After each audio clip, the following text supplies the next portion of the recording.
Dari penelitian dan kajian yang dilakukan oleh TP3 itu ditemukan bahwa pembunuhan sadis tanpa kemanusiaan terhadap 6 pengawal HRS memang benar-benar didahului dengan penyiksaan oleh para aparat negara sebagaimana dinyatakan oleh HBS dalam ceramahnya yang menjadi rujukan kenapa beliau ditangkap. HBS ditangkap bukan karena penyebaran berita bohong, namun HBS ditangkap justru karena menyampaikan fakta yang sesungguhnya.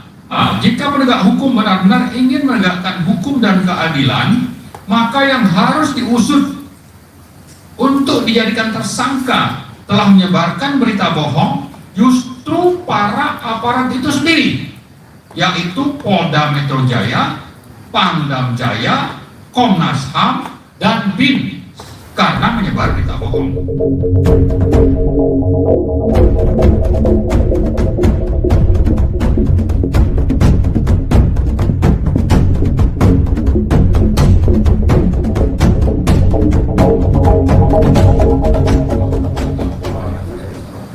Alhamdulillahirrahmanirrahim. Assalamualaikum warahmatullahi wabarakatuh.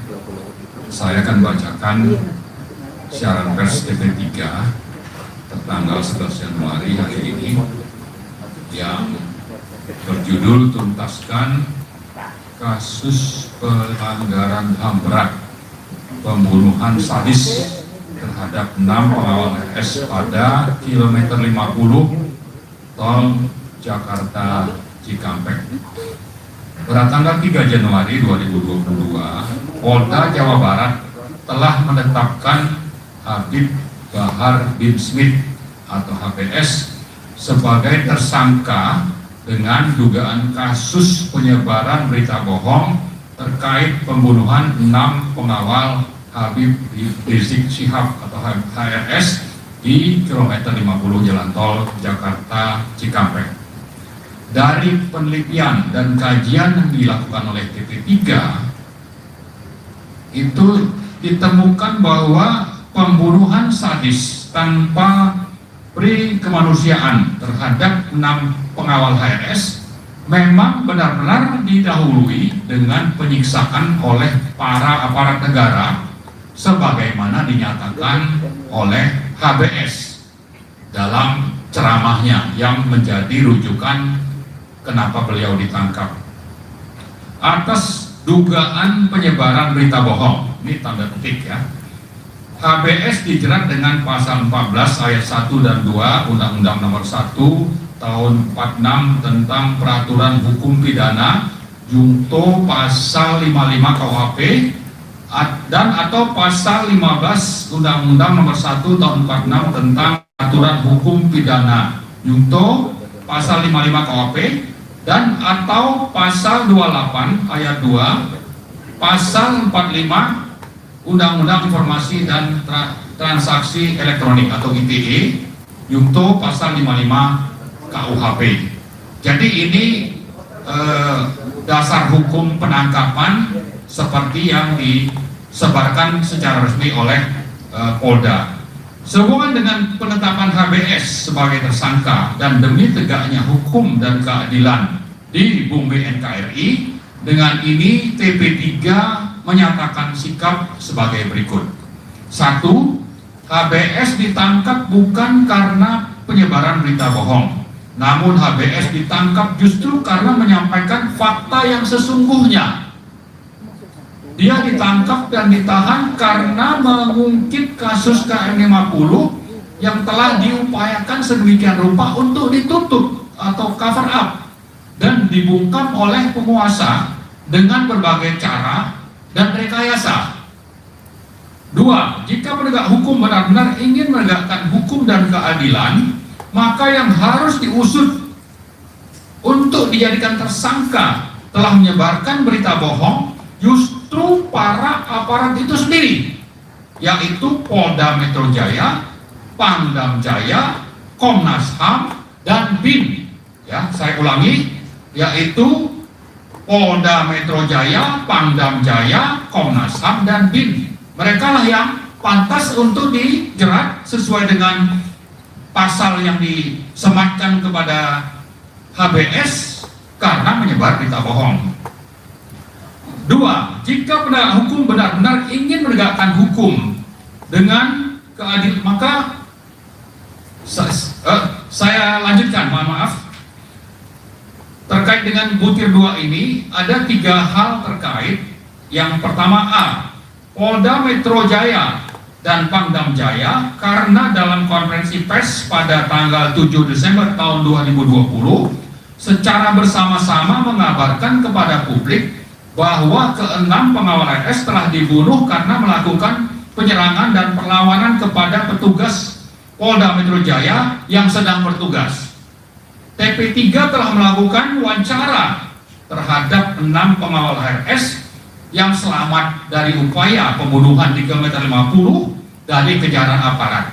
Kesaksian mereka membuktikan bahwa hal yang sebaliknya lah yang terjadi. Artinya tidak ada penyerangan, ya, justru ada penguntitan dan intimidasi oleh aparat yang mengejar. Kemudian B, Komnas HAM menyatakan dan melaporkan telah melakukan penyidikan, padahal ternyata yang mereka lakukan hanyalah pemantauan. Laporan yang diterbitkan Komnas HAM syarat dengan rekayasa dan kekeliruan karena berangkat dari asumsi dan bukan fakta. Bahkan Komnas HAM pantas dianggap terlibat rekayasa laporan guna melindungi para pelaku kejahatan kemanusiaan. C, BIN menyatakan bahwa anggota BIN yang tertangkap basah sedang melakukan pengintaian di Megamendung adalah bukan anggota BIN. Padahal bukti-bukti yang ada meyakinkan TP3 bahwa mereka adalah anggota BIN. Butir ketiga, kebohongan lain yang dilakukan, yang perlu diusut adalah cerita Polda Metro Jaya yang digaungkan oleh Komnas HAM perihal pembunuhan terhadap para pengawal KRS di dalam mobil Xenia nomor polisi B1519 UTI, di mana disebutkan mereka dibunuh karena berusaha merebut senjata petugas. Setelah dilakukan rekonstruksi oleh TP3 atas dasar narasi yang disampaikan oleh Komnas HAM, maka cerita karangan syarat rekayasa busuk tersebut tidak mungkin bisa dibenarkan atau tidak mungkin bisa terjadi. Ya, ini sudah ditulis oleh TP3 dalam buku putih halaman 160 dan seterusnya. Butir keempat, kebohongan yang lain yang direkayasa aparat negara dan Komnas HAM adalah perihal rekayasa barang bukti yang diinsinuasikan bahwa barang bukti tersebut adalah milik korban pembunuhan. Ini ada di halaman 168 buku putih. Butir kelima, buku putih TP3 perihal pelanggaran HAM berat dan pembunuhan 6 pengawal KRS adalah merupakan hasil penelitian TP3 yang telah dipublikasikan dalam bentuk buku yang merupakan bagian dari rangkaian ikhtiar TP3 mencari dan mengungkap kebenaran secara tertulis. Buku tersebut telah banyak membeberkan fakta dan analisis yang belum pernah dimuat media massa, terutama media mainstream. Temuan-temuan dan hasil kajian TP3 yang dipaparkan dalam buku tersebut dapat dijadikan dasar bagi penegak hukum yang jujur dan adil untuk menuntaskan peristiwa pembunuhan 6 pengawal HRS. Janji Presiden untuk menangani perkara ini secara transparan, adil, dan dapat diterima publik hanya mungkin jika pengadilan HAM digelar sesuai dengan Undang-Undang Nomor 26 Tahun 2020, dan karena itu kita berharap Presiden juga mendorong atau terlibat aktif supaya Komnas HAM seperti diungkap Pak Ketua tadi kembali melakukan penyelidikan. Jangan cuma Pak Jokowi itu menebar janji saat kami melakukan audiensi di Istana Merdeka tanggal 9 Maret 2020 yang lalu, 2021 yang lalu, tapi tidak ada bukti. Jadi dengan begitu kita tidak ingin Presiden juga masuk dalam barisan pembohong misalnya. Sudah. Seperti yang sudah disematkan oleh BEM UI ya, Raja Pembohong. Itu kita tidak ingin sebetulnya punya Presiden seperti itu. Karena itu tepatilah janji, ya proaktiflah untuk menuntaskan kasus pembunuhan 6 laskar, 6 pengawal HRS. Jangan malah menambah masalah baru, ya, menutup kejahatan dengan kejahatan lain terhadap HBS.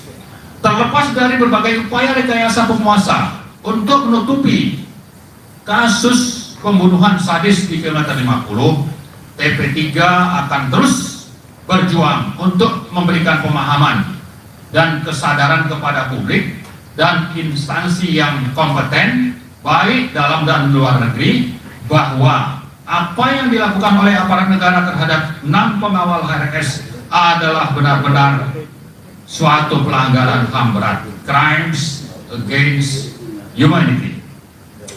TP3 juga siap untuk terus memberikan klarifikasi secara komprehensif kepada publik dan melakukan dialog kepada semua pihak, terutama kepada otoritas penegak hukum sehingga proses hukum dapat dituntaskan. Demikianlah siaran pers TP3 ini kami sampaikan demi tegaknya hukum dan keadilan bagi sesama anak bangsa di bumi NKRI. Semoga Allah Subhanahu wa Ta'ala, Tuhan yang Maha Esa, melindungi segenap tumpah darah dan tanah air Indonesia, termasuk anak-anak bangsa yang sedang berupaya menuntut tegaknya hukum dan keadilan bagi 6 orang pengawal HRS dan juga terhadap Habib Bahar bin Smith. Demikian kami sampaikan tertanda tim pengawal peristiwa pembunuhan 6 pengawal HRS. Abdullah Ahmadu Habwa sebagai ketua dan saya sendiri sebagai sekretaris. Terima kasih. Assalamualaikum warahmatullahi wabarakatuh. Ya, sedikit tambahan terkait masalah ini ke internasional, lembaga internasional. Jadi sifatnya adalah pelaporan. Kita melapor. Kemana kita melapor?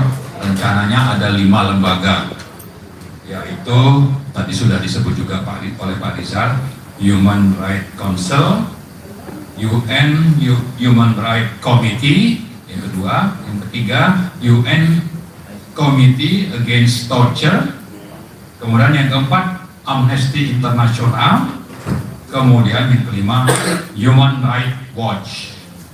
Nah, ini adalah lembaga-lembaga yang akan menjadi target kita menyampaikan laporan. Sekarang dalam proses, insya Allah ini menurut saya juga tadi tanyakan kepada teman di TP3 yang mengkoordinir, insya Allah bisa kita file 5 laporan ini di bulan Januari 2022 ini. Ya, jadi seandainya ya ada upaya dari rezim untuk sebelum buku TP3 itu terbit menyampaikan informasi bahwa teman-teman yang dibunuh secara sadis itu ada kaitan dengan radikalisme dan terorisme, ya, yang mana itu jelas tidak benar, maka buku TP3 itu bisa menjadi rujukan terutama kepada lembaga-lembaga internasional termasuk kedutaan besar di Indonesia yang diberi di-feeding oleh pemerintah Indonesia, itu merujuk buku TP3 dan bisa meyakini bahwa sebetulnya tidak ada hubungan dengan radikalisme dan terorisme, bahwa ini memang adalah kejahatan HAM berat yang dilakukan oleh aparat negara. Untuk itu kami akan terus bersuara, dan jangan lupa rezim yang berkuasa ini ya, sesuatu itu bisa sewaktu-waktu tiba-tiba muncul, seperti mereka menangkap HBS, tapi munculnya insiden atau apapun itu yang menjadi trigger ya, bisa saja membuat bahwa nanti kasus ini menjadi semakin terkuak. Dan kami yakin itu karena kami yakin akan adanya Allah Tuhan yang Maha Kuasa, yang sering disampaikan oleh Pak Jokowi bahwa dia Pancasila.